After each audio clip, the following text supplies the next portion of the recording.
ሰላም እንዲናችሁ በያላችሁበት ሁሉ ነገር ሰላም ነው። አሸና እንዲወላችሁ እሞኝላችሁ አለ ቤቶች ውስጥ ጎንዶሎ ማደች ላይክ እና ሼር እያደረጋችሁ ሐሳቦቻችሁ ለብዙዎች አካፍሉ። ለዚህም ሁሉ አመሰግናችኋለሁ። ዛሬ ወደ ሚዛናችን ዘላችሁ ወጣን። እንግዲህ በአዶናይ እና በሮፍናን ደጋፊዎች መካከል የተነሳው ጉብ ነው። እንደምታውቁት እንግዲህ አዶናይ በግለ ወሲብና በሱግጥና በድድብና ጋር የተገናኘ ሐሳቦችን በማንጸባረቅ በመላ ኢትዮጵያን ከፍተኛ ተቀባይነት ባጭር ጊዜ ያገኘ ነው። እንደምታውቁት አዶናይ በሚዲያዎች እየወጣ በቀጥታ ያለምንም ህፍረት እኔ በ4 ዓመቴ ነው ድንግልናዬን ያጣሁት ዝሙት የፈጸምኩት ከዛ ጊዜ ጀምሮ እስካሁን ድረስ ይኸው በግለ ወሲብና በተለያዩ ዝሙቶች አለው። ኢትዮጵያን ምን ይመስላችኋል? እንወድሃለን እናፈቅርሃለን ብለ ያሳፈራል። አብዳ አረገ በአደባባይ ወጥቶ እኔ ለ4 ዓመት ነው ድንግልናዬ ያጣሁት ዝሙት የፈጸምኩት አለ። ሲጀመር በ4 ዓመት ዝሙት ፈጽሟል ማለት ምናልባት አብራ ያለችው ልጅ ደፍራል ማለት ነው። ግን ኢትዮጵያ ነች በጣም አዶናይ አንደኛ ከዓለሙ አንደኛ ሰግጥ ደድብ ለገንዘብ ደድብ ሰግጥ ማንንም እንዳሰማ ማህበራዊ መንፈሳዊ ማንነታችን ሰብረ ገነጣጥለ እንደፈለኩ እበዳለ። ህዝብ ሁሉ እያበደ ነው፣ ራቁቱን እየወጣ ነው። ዛሬ ቲክቶክ ላይ ፌስቡክ ላይ መጣት ሰግጡ ተብለናል ደድቡ ተብለናል እየተባለ ለማየት የሚዘጎንን ነገር ነው እየሆነ ያለው እና እኔ በጣም የሚያሳፍር ነው። እንግዲህ ከሮፍናን ጋር ደግሞ ወደ ግብግብ ውስጥ የገቡበት ምክንያት ምንድነው? አንድ ወጣት እንግዲህ የአዶናይን ሐሳብ ተቃውሞ መፈመስም ገንዘብ መገኘትም ያለበት በስግጥና በድብድብና ማህበራዊ መንፈሳዊና ባህላዊ ማንነታችን በመስበር ሳይሆን በእውቀትና በጥበብ ነው የሚል ሐሳብ አንጸባረቀ። ይህን ሐሳብ ሮፍናን ሪፖስት አደረገ ቲክቶክ ፔጅ ላይ ማለት ነው። ከዛ አዶናይና ቢጤዎቹ ሰገጤዎቹ ተነሱ ማለት ነው። ሰገጤዎቹ ሰግጥ ተብሏል። እንዴት ሮፍናን እንደዚህ እንዴት ትናገራለህ? እንዴት ተብሎ አበዱ ማለት ነው። ሙልጭ አድርገው ሮፍናን ተሳደቡ እና እኔ ይህን ሳስብ ጭንቅላቴ ላይ የሚመጣ ምን መሰለ? አንዳንድ ሌባ በየመንደሩ አይታችሁ ከሆነ በየክፍለ ከተማ በጣም ዝነኛ የሆኑ በጣም የሚፈሩ ወጣቶች አሉ በየሰፈሩ። አብዛኞቹ ስራቸው ምንድነው? ሌብነት ነው። በጩቤ ሰው ይወጋሉ፣ ደም ያፈሳሉ። በየሰፈሩ አረከሌ ክብሮ ነው።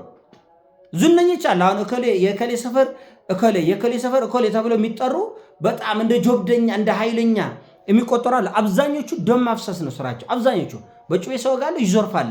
ሌባን የሚያከብር ሌባ ማህበረሰብ እየፈጠረ ነው የመጣ ነው። ግለ ወሲብን እንዴት በህዝብ ደረጃ በእልልታና በጭብጨባ ተቆበለ? ነውረኝነት እኮ ነው፣ ጋጥ ወጥነት እኮ ነው።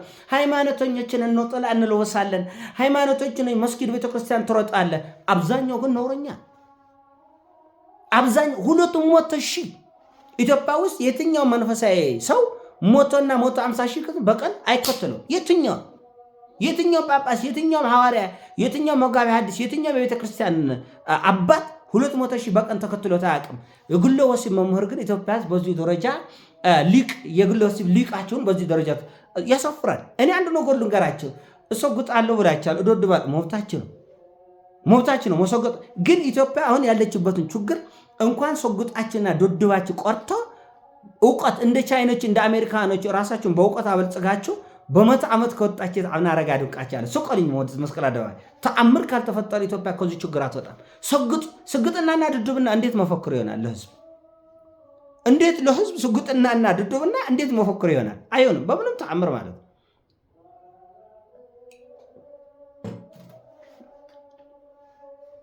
መሰልጠን አለበት። አታፍሩም እንዴ? እንደ ትንሽ ወሮት ይላክ እንዴ? ቻይኖቹ ዓለምን የተቆጣጠሩት ሰግጠው ደድበው ልብሳቸውን በየአደባባይ እያወለቁ ወይ የማይመስል የእብድ ስራ በመስራት አይደለም፣ በመመራመር ነው። ደቡብ ኮሪያ ነች እዚህ ደረጃ ያደረሱት 24 ሰዓት በመመራመር ነው፣ በእውቀት ነው። እንዴት እንደ ህዝብ ስግጥናን ማዕረገ እውቀት የስልጣኔ ገንዘብ ምንጭ አድርጋችሁ እንዴት ታስቡታላችሁ? አይዞሆነ ናቸው እንዴ? አየናችሁ ሰግጣችሁ እኮ በኤችአይቪ ከ10 ሰው አንድ እኮ ኢትዮጵያ ውስጥ ኤችአይቪ አለበት እኮ 1 ሚሊዮን በላይ ኤችአይቪ።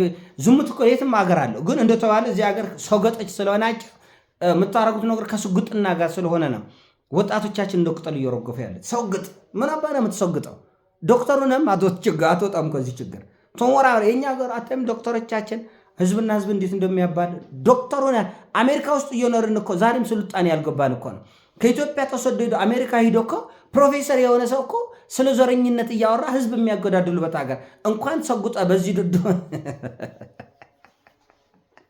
እንደገና በዚህ ድድብና ላይ ስጉጥና በዚህ ስጉጥና ዘረኝነት ጨምራችሁ እስቲ እንየው። ለዋንኛውም የምናየው ጉዳይ ስለሆነ እናንተ ብዙም አያሳስባቸው። ድድብ ሰግጥ ይላል ሁሉም ትንሹ ትልቀው።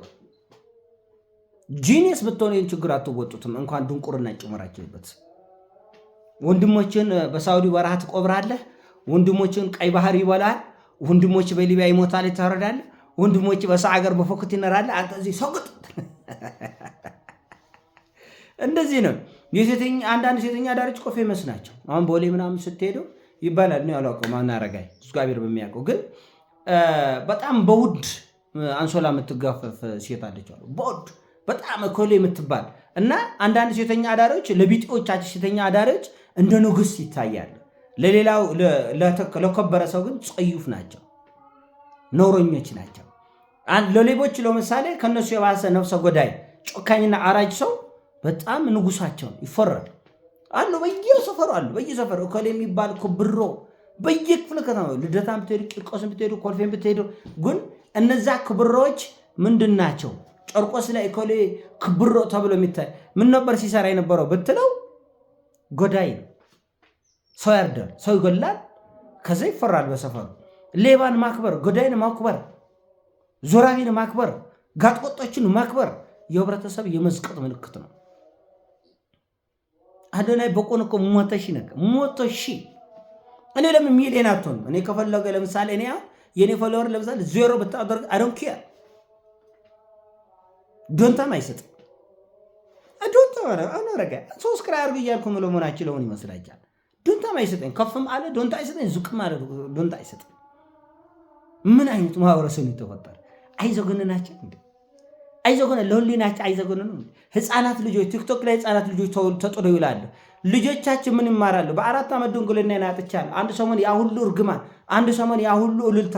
ይሄ ነው ህዝባችን። የምትናቁት በገንዛ ስራችሁ ነው። ወደፊትም እንደ ህዝብ የመከበራቸው እድል በጣም ጠባብ ነው። በጣም ለምን ባለጌዎችን ነውረኞችን እላችሁ ላይ ስለምታነግሱ ነው። አዶናይ ጋጦች ሰው ነው። ግን ምን አይነት የዘቆጠ ትውልድ ተቆጠረ? እኔን ደግሞ ለመናገር ሞራል እንዳልሳደብ ሌላ ነገር እንዳትከተል ሞራል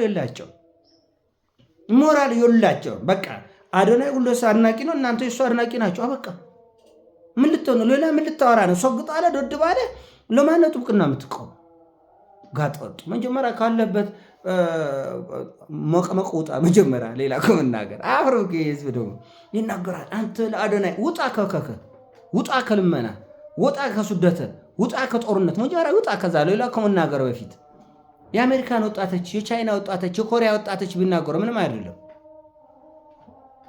በድህነት የደነዘዘ በሱስ የደነዘዘ በዘረኝነት የደነዘዘ ትውልድ ደግሞ ለመናገር አፉ ሞራል ስታገኝት እንደ ሰው ቀጥታ ወጣ ብላች እኮ ጎረቤቶቻችን አገሮችን ብታይ እኮ አንገት ትዶፋላች። ዛሬ እንደተው ልትፈነዱ ሙሉት ዓመት መጀመሪያ ድህነትን አሸንፍ። እንኳን ሰግጠ ጂኒየስ ሆኖም ኢትዮጵያን ይህን ችግር ከተወጣች አዱንቃቻለ አሁን አረጋኝ ሱቀልኛ አደባባይ አትወጡትም። ጂኒየስ ሆናችሁ ብዙ የቤት ስራ አለባችሁ። ቻይኖች እዚሁ የደረሰት በ30 በ40 ዓመት እንቁልፍ ማጣት ነው። አሜሪካኖች እዚሁ የደረሰት እንቁልፍ አተሰርቶ ነው። ዓለም በሙሉ እዚሁ የደረሰ ሰግጥ አይደለም ዶዶ ይላል ምድሮ ዶዶ ተሰብስበ እፍረትም የላቸው እንደ አፉን እስኪት ነው የምታመጡት። መናገራችን እንደው መልስ የምትሰጡበት እና ብዙ የቁሌት መዝገቦች እያዩን ነው። እግዚአብሔር ከዚህ ቁሌት መዝገብ ያውጣን። እኔ ለመረቃችን እንጂ ምን ይደረጋል? እንደዚህ እንስቀጥ እንይወስጋል። እንደዚህ ቻይና ኮከለከለች አይደል? ያልተማረ ሰው ቲክቶክ እንዳይሰራ ዩቲዩብ እንዳይሰራ ያልተማረ ዶለዝ ለራስ ዶለዝ ትውልዱ ስለሚያ ዶለዝ በህግ ጠይቃቸዋለሁ። እኛ ሀገር ቲክቶክ ይቆም ነበር። እንደዛ ቢሆን የህግ ቢወጣ ያልተማረ ዲግሪ የሌለው ከቲክቶክ ይውጣ ቢባል በሙሉ ቲክቶክ ያው ይዘጋ እንደማለት ነው። ምክንያቱም ደናቁርቱ የተሰበሰቡበት መንደር ስለሆነ